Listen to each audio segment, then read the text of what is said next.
नमस्कार। Welcome to break future. मेरा नाम प्रिंस चौबे है। आज बात करेंगे एक्सपोर्ट प्रिपेयर्डनेस इंडेक्स 2021 के बारे में। इस रिपोर्ट को भी हाल ही में रिलीज किया गया है नीति आयोग के द्वारा। और जैसा कि आप स्क्रीन पे देख पा रहे हैं, Gujarat tops NITI Aayog export preparedness index 2021। इस रिपोर्ट को टॉप किया है गुजरात ने, दोबारा से टॉप किया है। इसके पहले जब रिपोर्ट पेश की गई थी उसमें भी गुजरात ने पिछली बार जो रिपोर्ट आई थी उसमें गुजरात ने टॉप किया था। और इस बार की रिपोर्ट में भी गुजरात ने टॉप किया है। फर्स्ट पे गुजरात है, सेकंड पे महाराष्ट्र और थर्ड पे कर्नाटका आपको देखने को मिलेगा। वहीं अगर बात करें उत्तर प्रदेश की, तो उत्तर प्रदेश की इस इंडेक्स में जो रैंक रही है वो सिक्स्थ रही है, छठवीं रैंक रही है। जबकि बिहार की 20वीं रही है, हरियाणा की 5वीं रैंक रही है, तमिलनाडु की चौथी रैंक रही है इस रिपोर्ट के अंदर। तो ये कुछ इंपॉर्टेंट पॉइंट है जो आपको पता होना चाहिए। और जो भी इंपॉर्टेंट बातें यहाँ बताई जा रही है उसको आपको नोट करते चलना है। ये टॉपिक आपके एग्जाम पॉइंट ऑफ व्यू से इंपॉर्टेंट है, राइट। आइए देखते हैं इसको डिटेल्स में और देखते हैं इसको। अब यहाँ पे आप देख पा रहे हैं, Gujarat has retain the top position at NITI Aayog second edition of the export preparedness index 2021, followed by the Maharashtra, Karnataka, Tamil Nadu, Haryana, Uttar Pradesh, Madhya Pradesh, Punjab, Andhra Pradesh, Telangana as the top 10 performers. यानी अगर हम बात करें टॉप 10 परफॉर्मर्स की, तो इसमें फर्स्ट पे गुजरात, सेकंड पे महाराष्ट्र, थर्ड पे कर्नाटका, फोर्थ पे तमिलनाडु, फिफ्थ पे हरियाणा, सिक्स्थ पे उत्तर प्रदेश, सेवन्थ पे मध्य प्रदेश, एट्थ पे पंजाब और नाइन्थ पे आंध्र प्रदेश एंड टेंथ पे तेलंगाना है। जबकि बिहार जो है वो 20th नंबर पे है। ये आपको ध्यान रखना है, राइट। और यहां बता दें आपको कि नीति आयोग की जो स्थापना की गई थी वो 1 जनवरी 2015 को की गई थी। और इसका पहले नाम था प्लानिंग कमीशन। प्लानिंग कमीशन की स्थापना की गई थी 15 मार्च 1950 में, लेकिन 1 जनवरी 2015 में इसको बदल के नीति आयोग का नाम दे दिया गया। और नीति आयोग एक थिंक टैंक है जिसका फुल फॉर्म है national institution for transforming India. ये आपको नोट कर लेना है कि national institution for transforming India नीति का फुल फॉर्म है। और ये एक तरह का थिंक टैंक है जो गवर्नमेंट की पॉलिसी, इनिशिएटिव्स और जो तमाम जो स्कीम्स लेके आई जा रही है, स्टेट्स के बीच में किस तरह से स्पर्धा बना के रखी जाए, तो इन सभी चीज़ों पे नीति आयोग एक प्लान करता है, एक इंडेक्स तैयार करता है, ताकि जो इकोनॉमिक व्यवस्था है, जो अर्थव्यवस्था है, उसे और ज़्यादा उसमें इंप्रूवमेंट कराई जा सके, राइट। और यहाँ पे आप देख पा रहे, इसके अलावा अगर हम बात करें तो यूटी में, यानी जो यूनियन टेरिटरी है, उसमें दिल्ली ने टॉप किया है। उसके बाद गोवा है, फिर जम्मू एंड कश्मीर है, पुडुचेरी, उत्तराखंड। तो ये सब रिपोर्ट में आपको देखने को मिलेगा। यानी अगर क्वेश्चन आता है कि यूटी में केंद्र शासित प्रदेश में किसने टॉप किया है, तो दिल्ली ने इस रिपोर्ट को टॉप किया है, इस इंडेक्स को टॉप किया है। उसके बाद गोवा है, फिर जम्मू एंड कश्मीर, चंडीगढ़, पुडुचेरी।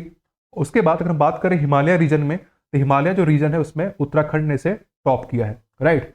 आगे आप यहाँ पे देख पा रहे हैं कि यहाँ पे कुछ इंपॉर्टेंट पॉइंट मैं आपको बता दूं कि नीति आयोग का जो चेयरपर्सन है वो प्राइम मिनिस्टर होता है। यानी अभी करंट में अगर देखा जाए तो नीति आयोग का जो चेयरपर्सन वो प्रधानमंत्री मोदी जी हैं। और इसके जो सीईओ है, चीफ एग्जीक्यूटिव ऑफिसर, वो अमिताभ कांत हैं। और इसके जो वाइस चेयरमैन वो डॉक्टर राजीव कुमार हैं। तो ये तीनों बातें आपको पता होनी चाहिए कि चेयरपर्सन मोदी जी हैं, सीईओ यानी chief executive officer Amitabh Kant हैं, और जो इसके वाइस चेयरमैन वो हैं डॉक्टर राजीव कुमार, राइट। और यहाँ पे आपको बातें ये ध्यान रखनी है कि इस रिपोर्ट को तैयार करने के पीछे 4 पिलर होते हैं। 4 पिलर क्या क्या होते हैं वो आपको नोट कर लेना है। पहला पॉलिसी, दूसरा बिजनेस इकोसिस्टम, तीसरा एक्सपोर्ट इकोसिस्टम, और फोर्थ है एक्सपोर्ट परफॉर्मेंस। यानी policy, business ecosystem, export ecosystem and export performance. ये टोटल 4 पिलर होते हैं इस रिपोर्ट को तैयार करने के लिए। और 11 यानी 11 जो है इसके सब पिलर होते हैं, तो वो उतना इंपॉर्टेंट नहीं है। 4 मेन पिलर है और जो 11 वो क्या है, वो सब पिलर है इस रिपोर्ट को तैयार करने के लिए, राइट। ये आपको ध्यान रखना है। और यहाँ पे बता दें आपको, जो राजीव कुमार हैं, जो वाइस चेयरमैन है नीति आयोग के, उन्होंने बताया कि अगर अभी हाल ही में यानी वर्ल्ड जो ट्रेड हो रहा है उसमें इंडिया का जो परसेंटेज है वो 1.6% से बढ़ के 1.7% हो गया है। क्या हो गया है? 1.6% से बढ़ के 1.7% हो गया है इंडिया का जो ट्रेड है, जो एक्सपोर्ट है वर्ल्ड ट्रेड के अंदर। यानी इस बार अगर देखा जाए तो अभी हाल ही में जो रिपोर्ट आई थी, इंडिया का जो एक्सपोर्ट है वो लगभग 400 बिलियन रहा है। जहां पे अगर हम बात करें ओवरऑल वर्ल्ड की बात करें तो 24 ट्रिलियन का जो ट्रेड है वो वर्ल्ड वाइड है, जिसमें से 4 जो बिलियन है 400 बिलियन जो है वो इंडिया का एक्सपोर्ट इस बार रहा है। ये भी क्वेश्चन आ सकता है कि इंडिया का इस बार जो एक्सपोर्ट है इस साल कितना रहा है। जो जो फिस्कल ईयर है 2021 से 22 का, उसमें रहा है लगभग 400 बिलियन का, राइट। और इसके अलावा आपको यहाँ पे ध्यान रखना है, जैसा कि आप देख पा रहे हैं इस रिपोर्ट के अंदर, अब यहाँ पे आप देख पा रहे हैं गुजरात टॉप पे है, उसका स्कोर कितना है 78.86 है, महाराष्ट्र का 77.14 है, कर्नाटका का 61.72 है। तो ये कुछ जो मेन जो टॉप रैंकर हैं गुजरात, महाराष्ट्र, कर्नाटका, उनका कुछ स्कोर आपको ध्यान रख लेना है, बाकी उतना इंपॉर्टेंट नहीं है। उत्तर प्रदेश आपका 6 नंबर पे, गुजरात जो है वो 20 नंबर पे है, बाकी दिल्ली आप देख सकते हैं यूटी में टॉप किया है, राइट। तो ये बातें आपको पता होनी चाहिए।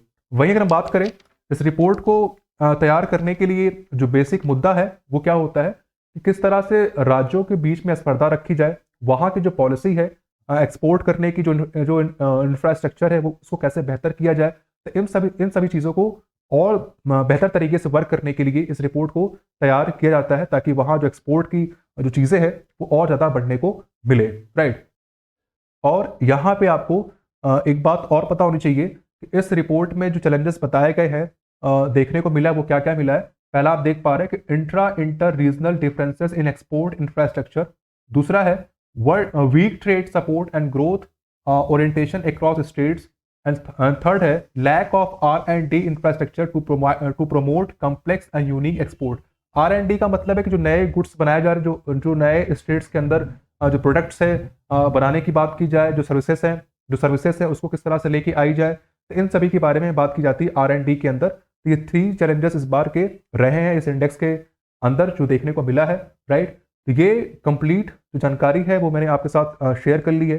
वीडियो अगर आपको अच्छी लगी हो तो लाइक करिए, शेयर करिए, सब्सक्राइब करिए चैनल को, ताकि करंट अफेयर्स की वीडियो आपको मिलती रहे। बस इतना ही। Thank you so much.